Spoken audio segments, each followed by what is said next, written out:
எனக்கு வாதம் செய்யாத சோ சாரி வாதம் செய்ய முடியாது வாதாட போறீங்க எல்லாரும் ரெடியா இருங்க நாளைக்கு தெரியும். நண்பர்கள் அனைவருக்கும் வணக்கம். பிக் பாஸ் காமன் மேனை பொறுத்த வரைக்கும் இன்னைக்கு வந்து கோர்ட் ரூம் டாஸ்க் தான் நடந்தது. 6 பேருக்கு நடுவில் டிபேட்லாம் நடந்ததுங்க. அதுல வந்து பெஸ்ட் ஒஸ்டெல்லாம் செலக்ட் பண்ணோம் பாத்தீங்களா, அதுக்கான செலெக்ஷன் ப்ராசஸ் தான் நடந்தது.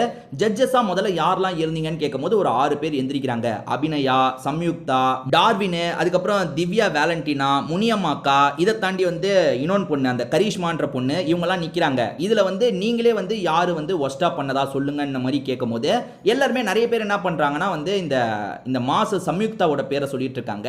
ஆனா என்ன பொறுத்த வரைக்கும் நான் ஃபுல் எபிசோடு பார்த்தேன்ல, அதை வச்சு சொல்றேன், ஏறக்குறைய ஜட்ஜஸா யாருமே பெருசாலாம் நல்லா பண்ணல. அதாவது டார்வினை பொறுத்த வரைக்கும் மொத்தத்துக்கு எதுவுமே பண்ணல, சம்யுக்தாவும் எதுவுமே பண்ணல. ஜட்ஜஸாலாம் ஸ்கோர் பண்ண முடியலங்க. ஏன்னா வந்து 2 பேர் வாதம் பண்றாங்கன்னா அவங்களே தான் பேசிட்டு இருக்காங்க. இதுல ஜட்ஜஸ்க்கு என்ன வேலை இருக்கு?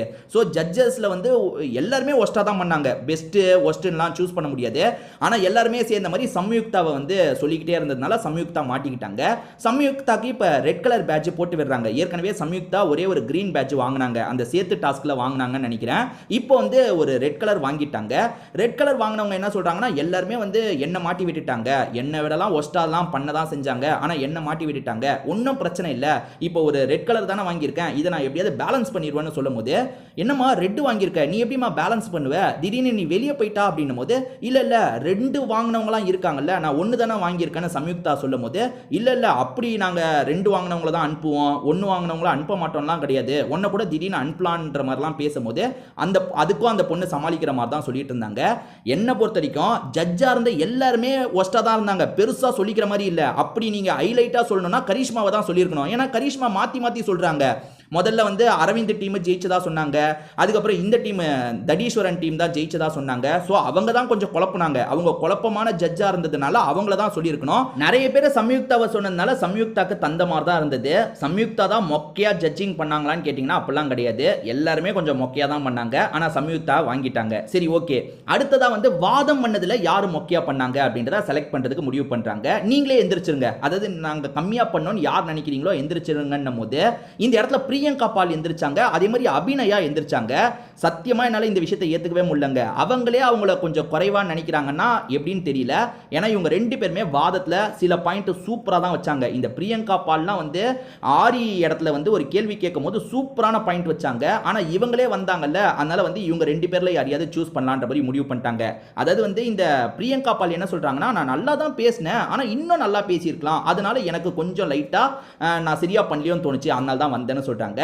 ஜட்ஜஸ்மே வந்து இந்த அபிநயாவை தான் நாங்க செலக்ட் பண்றோம்னு சொல்றாங்க. ஆனா அபிநயாவும் நல்லா தான் பேசினாங்க. ஜட்ஜஸ் என்ன எண்ணத்துல இருந்தாங்கன்னு தெரியல. ஏன்னா வந்து இவங்களை விட மொக்கையா பேசினவங்க ஐடு கார்த்திலாம் என்ன பேசினாரு, ஐடு கார்த்திலாம் நியாயமா இந்த இடத்துக்கு வந்திருக்கணும், அவர் தான் ரெட் கலர் அந்த ஸ்டாரை வாங்கியிருக்கணும். ஸோ அபிநயாக்கு ரெட் கலர் ஸ்டாரை மாட்டி விட்டுட்டாங்க. அபிநயாவை பொறுத்த வரைக்கும் பரவாயில்ல, 1 தானே வந்திருக்கு, நான் எப்படியாவது சமாளிச்சிருவேன், திரும்பி வந்து நான் மேலே வந்துருவேன் அப்படின்ற மாதிரிலாம் பேசிட்டு இருந்தாங்க. இப்போ அடுத்ததா கிரீன் கலர் ஸ்டார் யாருக்கு தரலாம், யாரு நல்லா வாதாடினா அப்படின்னும் போது இப்போ ஜட்ஜஸ் யாரை தெரியுமா முடிவு பண்ணாங்க, ஜேசனை முடிவு பண்ணாங்க. ஜேசன் அப்படி என்ன வாதாடி தள்ளிட்டாருன்றது தெரியல. ஜேசனும் சுமாரா தான் வாதாடினாரு. சொல்ல போனா ஜேசனை அந்த பிரியங்கா பால் மடக்க தான் செஞ்சாங்க. சரி விடுங்க, ஜேசனுக்கு அந்த கிரீன் கலர் ஸ்டார் தந்தது கூட ஓகேங்க. ஆனா ஜேசன் இந்த இடத்துல ஒரு சீனை போட்டாரு பாத்தீங்களா, அது மட்டும் என்னால மன்னிக்கவே முடியாது. ஜேசன் என்ன சொல்றாருன்னா, எனக்கு ரொம்ப சந்தோஷமா இருக்கு, நான் இது வாங்குற 5வது மெடல் மாதிரி எனக்கு தோணுது. ஏன்னா இதுக்கு முன்னாடி 4 வாட்டி நான் இருந்த டீம் தான் ஜெயிச்சாங்க. ஒரு கிரீன் ஸ்டார் வாங்குறதுக்கு இவ்வளோ பேசுகிறாங்க. அங்கே ஜார்ஜின்னு ஒருத்தர் 2 கிரீன் ஸ்டார் வாங்கிட்டு அமைதியாக உட்காந்துட்டு இருக்காரு. அதாவது இவன் இருக்க டீம் ஜெயிச்சாலே இவன் ஜெயிச்ச மாதிரியா, எப்பா உன் டீம் நீ இருந்த டீம் நல்ல வேலையாக வந்து ஜெயிக்கிற டீமில் இருந்திருக்க, இதில் என்ன பெருமனே தெரிலங்க. இவன் இப்போ தான் வந்து ஃபர்ஸ்ட் கிரீன் ஸ்டாரே வாங்குறான். ஆனால் வந்து இதுக்கு முன்னாடி 4 வாட்டி ஜெயிச்சேன், இப்போ 5ஆவதா ஜெயிச்சேன், எனக்கு சந்தோஷமா இருக்கு, என் ஒய்ஃபு கிட்ட நான் சொன்னேன்ற மாதிரிலாம் அளந்து கட்டிட்டு இருக்கான். ஓவரா சீன் போட்டாங்க. அதெல்லாம் வந்து நம்ம சும்மா சொல்லக்கூடாது, ஓவரா சீன் போட்டான். ஏன்னா வந்து ஜார்ஜ் 2 கிரீன் ஸ்டார் வாங்கிட்டாரு, அவர் பெஸ்டா நீ பெஸ்டா கேட்டா அவர் தான் பெஸ்ட், ஆனா இவன் என்னமோ இவன் தான் பெஸ்ட்ன்ற மாதிரிலாம் பேசிட்டு இருந்தான். இவன் இருக்க டீம் ஜெயிச்சா அது எப்படி இவனோட வெற்றியா மாறும், டீமோட வெற்றியா தானே மாறும். சரி ஓகே, இதை தாண்டி பிரியங்கா பால் கிட்ட கொஞ்சம் நக்கல் பண்ற மாதிரிலாம் பேசினா, அதாவது என்னோட ஆப்போசிட் ரொம்ப வீக்கா இருந்ததுனால நான் ஈஸியா ஜெயிச்சிட்டேன்னு சொல்றான். உண்மையில பிரியங்கா பால் ஆரியா அந்த இடத்துல மடக்குனாங்க, இவனுமே அங்க மாட்டிக்கிட்டான். ஆனா பிரியங்கா பால் வந்து புரியாம பேசுறாங்கன்னு இந்த ஜேசன் பையன் ஏமாத்துறான். இவன்லாம் பச்சையா மாட்டுவான். ஆனா வந்து இவன் வந்து 3 பேர் செலெக்ஷன்ல இவனும் செலக்ட் ஆயிட்டான்னு சொல்றாங்க. பிக் பாஸ் வீட்டுக்குள்ள போறதுக்கு எல்லா தகுதியும் ஜேசன் கிட்ட இருக்கு. ஏன்னா எதிர இருக்கவங்கள மார்க் பண்றது அந்த விஷயம்லாம் சூப்பரா பண்றான்.